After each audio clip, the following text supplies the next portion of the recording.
قدیم مصریوں نے انسانی مردہ اجسام کی ممیفیکیشن یعنی لاشوں کو حنوط کرنے کے عمل کی ابتدا کی۔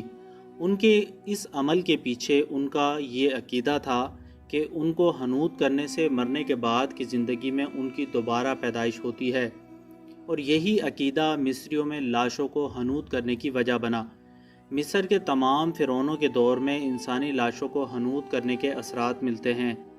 انسانی اجسام کو حنوط کرنے کے علاوہ قدیم مصریوں میں مختلف جانوروں، بلی، کتے، سانپ، عقاب، مگرمچھ اور کئی جانوروں کو حنوط کرنے کے شواہد بھی ملتے ہیں۔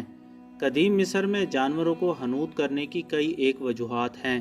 قدیم مصریوں میں پالتو جانوروں کو بھی ان کے پالنے والوں کے ساتھ دفنایا جاتا تھا، اس لیے ان کو بھی مرنے والوں کی طرح ہی احتیاط کے ساتھ حنوط کیے جانے کا رواج تھا۔ اس بنا پر کئی انسانی ممیز کے ساتھ پالتو جانوروں کی ممیز بھی پائی گئی ہیں۔ قدیم مصر میں کئی جانوروں کی ممیز کو عبادت کی غرض سے بطور خدا دیوتا کے عقیدے کے تحت بیچا بھی جاتا تھا۔ قدیم مصری کچھ جانوروں کو کسی خاص دیوتا کے جسمانی مظہر کے طور پر مانتے تھے اور ان کی مصر میں پوجا بھی کی جاتی تھی۔ باستید ایک ایسی دیوی تھی جسے بلی دیوی کہا جاتا تھا اور اس کی عبادت بھی کی جاتی تھی۔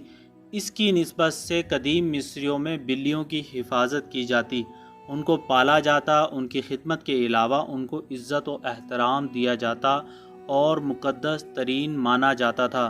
جانوروں کو حنوط کرنے کے پیچھے ایک مقصد مصریوں کا یہ عقیدہ بھی تھا کہ ان کے نزدیک آخرت کی زندگی میں انسانوں کے لیے خوراک فراہم کرنے کے مقصد کے لیے جانوروں کو حنوط کیا جاتا تھا، اور کچھ جانوروں کو دیوتاؤں کو نذرانے کے طور پر پیش کرنے کے لیے حنوط کیا جاتا تھا، کیونکہ مصریوں کے نزدیک ان کے دیوتا ان جانوروں کی شکل اختیار کرتے تھے، اس لیے یہ ان جانوروں کو حنوط کیا کرتے تھے۔ قدیم مصر میں جانوروں کو اپنے دیوتاؤں کے لیے بطور نذرانہ پیش کرنے کے لیے ان کو حنوط کرنے کے عمل نے وسیع کاروبار کی شکل اختیار کر لی تھی۔ لوگ ان جانوروں کو خریدتے اور مندروں کے پجاریوں کے حوالے کر دیتے، اور پجاری ان جانوروں کو مذہبی نذرانے کے طور پر ایک ساتھ ایک ہی قبر میں دفن کر دیتے تھے۔ آرکالوجسٹ کو مصر میں کم و بیش 30 ایسی زمین دوز قبریں ملی ہیں جن میں سے ہر قبر کسی ایک جانور کے لیے مخصوص تھی۔ جانوروں کی ممیز کو ہم مختصراً چند کیٹیگریز میں تقسیم کرتے ہیں۔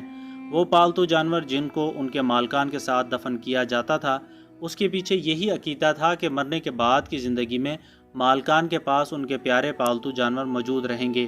ایسے جانور جن کو بعد کی زندگی یعنی کہ آخرت کی زندگی میں خوراک کی فراہمی کے لیے انسانوں کے ساتھ دفن کیا جاتا تھا، تاکہ آخرت کی زندگی میں ان کو ان جانوروں سے خوراک میسر آ سکے۔ ان میں سے ایسے جانور تھے جن کو کھایا جا سکتا تھا، ایسے جانور جن کی عبادت کی جاتی تھی اور مذہبی طور پر یہ مقدس ترین ہوتے تھے، ایسے جانور جو دیوتاؤں کی تصویر کشی کرتے تھے، یعنی ان دیوتاؤں کو جن جانوروں کی صورت میں خیال کیا جاتا تھا تو ان جانوروں کو اسی دیوتا کو بطور نذرانہ کے مندر میں رکھا جاتا تھا۔ قدیم مصریوں نے تقریباً ہر جانور کو کسی نہ کسی وجہ یا بنیاد پر حنوط کیا تھا، اور وقتاً فوقتاً کئی جانوروں کی ممیز کو دریافت بھی کیا گیا ہے۔